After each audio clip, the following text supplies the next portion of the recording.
ല്ല. പക്ഷേ ഡിവൈഎഫ്ഐയുടെ കോഴിക്കോട് ജില്ലാ സെക്രട്ടറി പറയുന്നു, ഇപ്പോൾ പറയുന്ന ഈ റിബേഷ് എന്ന് പറയുന്ന വ്യക്തി അങ്ങനെയൊന്നും എന്തെങ്കിലും മോശമായി ചെയ്യുമെന്ന് തോന്നുന്നില്ല. അദ്ദേഹം അന്വേഷണവുമായി പൂർണ്ണമായും സഹകരിക്കുന്നു. സ്വന്തം ഫോൺ പോലും അദ്ദേഹം പോലീസിനെ ഏൽപ്പിച്ചിരിക്കുന്നുവെന്ന്. ഈ ഇലക്ഷന്റെ തലയ്ക്കുന്നില്ല ദിവസം ഇത്തരത്തിലൊരു വ്യാജ സ്ക്രീൻഷോട്ടും എടുത്ത് പുറത്തിട്ടതിന് ശേഷം വടകരയിലെ കോട്ട മൈതാനിയിൽ ആയിരക്കണക്കിന് വരുന്ന പ്രവർത്തകന്മാരെ സാക്ഷി നിർത്തിക്കൊണ്ട് വലിയ നേതാവിന്റെ പ്രസംഗം ഉണ്ടായിരുന്നല്ലോ. എന്തായിരുന്നു പ്രസംഗം? കേരളം കണ്ട ഏറ്റവും വലിയ പൊളിറ്റിക്കൽ പോയിസൺ, പൊളിറ്റിക്കൽ വിഷം, അതാണ് ഷാഫി പറമ്പിൽ. അങ്ങനെ പ്രസംഗിച്ചു നടന്നൊരു നേതാവുണ്ടല്ലോ, ശ്രീ എ റഹീം. അയാളിപ്പോ എവിടെ?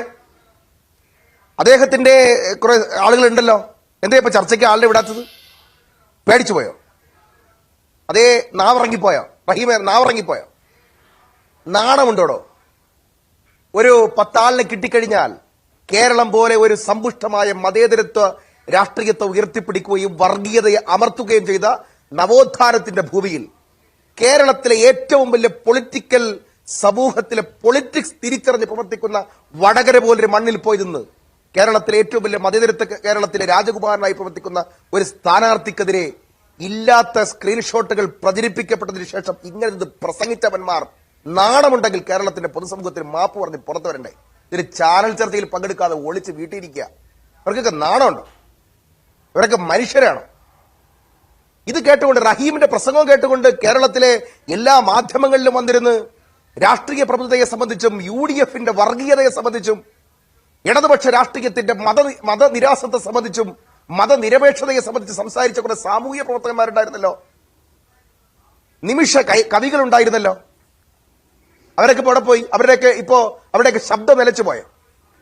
അവരുടെ നാവ് പിരിവട്ടിയോ? ഞങ്ങൾക്ക് ചോദിക്കാൻ ആഗ്രഹമുണ്ട്.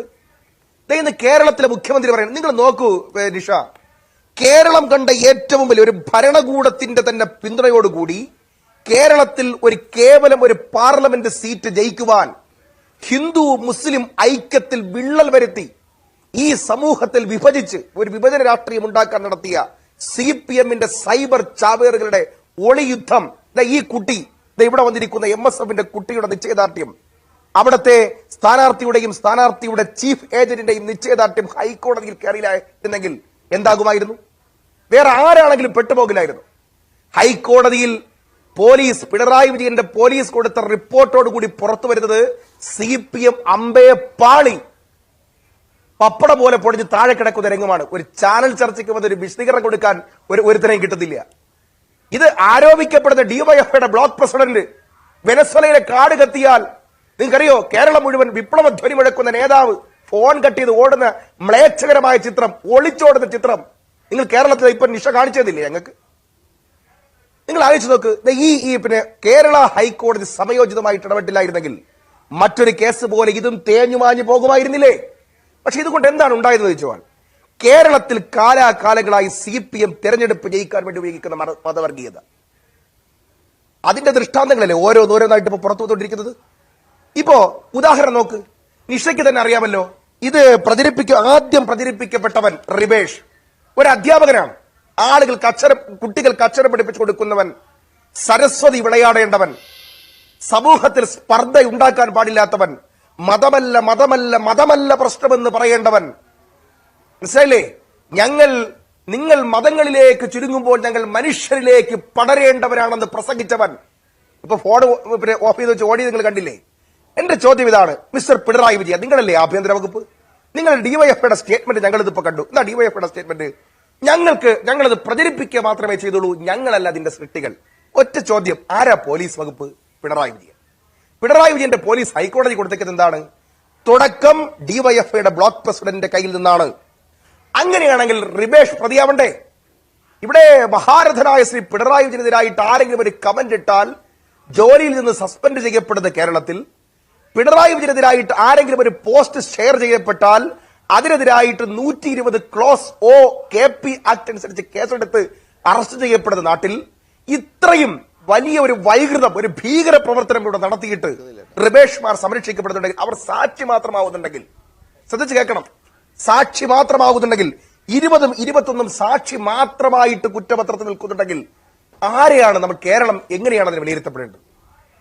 പ്രതികളാക്കേണ്ടവൻ സാക്ഷിയാകുന്നു. എന്നിട്ടോ യഥാർത്ഥ പ്രതിയുമായി ബന്ധപ്പെട്ട ഡീറ്റെയിൽസ് കൊടുത്തില്ല എന്ന് പറഞ്ഞുകൊണ്ട് ഫേസ്ബുക്ക് പ്രതിയാകുന്നു. പിണറായി വിജയന്റെ പോലീസിന്റെ വിളയാട്ടം. നാണമുണ്ട് ഇവർക്കൊക്കെ. പ്രതിയാക്കേണ്ടവൻ 20ഉം 21ഉം സാക്ഷിയാകുന്നു. ഡിവൈഎഫ്ഐയുടെ ബ്ലോക്ക് പ്രസിഡന്റ് സാക്ഷി, പോരാളി ഷാജിയുടെ വഹാബ് സാക്ഷി, പിന്നെ എന്താണ് റെഡ് എൻകൗണ്ടറിന്റെ റിബേഷ് സാക്ഷി, റെഡ് ബറ്റാലിയന്റെ അമൽ റാം സാക്ഷി, അതുപോലെ തന്നെ ആമ്പാടിമുക്ക് സഖാക്കളുടെ അഡ്മിൻ മനോഹരൻ സാക്ഷി, വിവരം കൊടുക്കാത്ത ഫേസ്ബുക്ക് പ്രതി. ഇതല്ലേ കേരളം? ഇതല്ലേ ഇവിടെ നടന്നുകൊണ്ടിരിക്കുന്നത്?